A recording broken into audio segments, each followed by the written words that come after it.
How to repair a damaged plastic part. First, we use a heat gun with which we try to restore the shape of the element as close as possible to that before the damage occurred. Now, we clean the repair spot with removers. First, the anti-silicone remover, which removes the residue of waxes, silicones and asphalt. And then the universal remover, used between processes. We grind the repair spot with an oscillating grinder using a sanding disc, consecutively with grades P120, P180, P240. Next, we clean the bumper with a dust cloth and with compressed air, which is the most effective way to clean the surface, and wash again with the universal remover. To improve the adhesion of the putty, the repair spot should be wiped and then coated with a brush or a spray gun with the primer for plastics.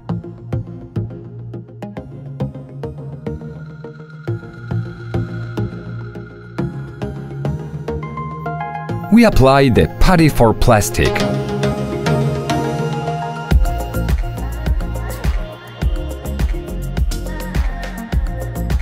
For repairing larger damages, we recommend using the POLFILL repair kit. We sand the putty for plastics using papers with grid P120, P180, P240.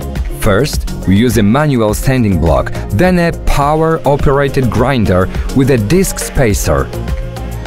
At each time we change the grid, we must remember to thoroughly remove the sanding residue from the repaired part. After air-blowing cleaning, we wash the damaged spot with the remover and secure it with polyurethane foam.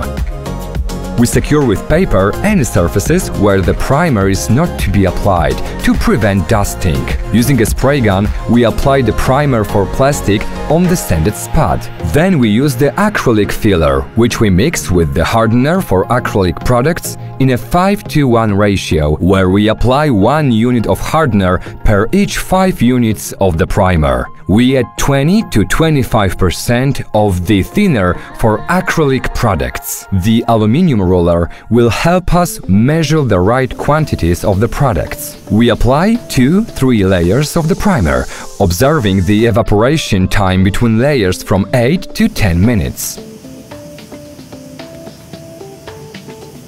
We clean the spray gun after the primer with the nitro thinner. Once dry, we sand the damaged part with paper grid P320, then P400, first manually, then with power-operated grinder. We air blow clean and mat the remainder of the damaged part using paper grid P800 and then P1200, and the fade-out spot using paper grid P1500. Using the base coat thinner, we dilute the base coat and apply 2 or more layers, depending on its opacity. We clean the spray gun with the nitro thinner. We begin the final step by mixing the clear coat classic with the hardener in a 2:1 ratio. We apply 2 layers. We balance the shading of the new clear coat layer with the old one using the fade-out thinner, applying it on the joining spot between the new and the old coat layers. We clean the tools with the nitro thinner.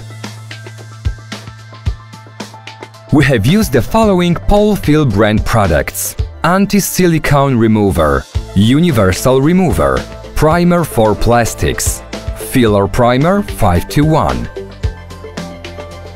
putty for plastics, repair kit, thinner for acrylic products, base coat thinner, nitro thinner, clear coat classic, fade out thinner, sanding block, disc spacer, polyurethane foam.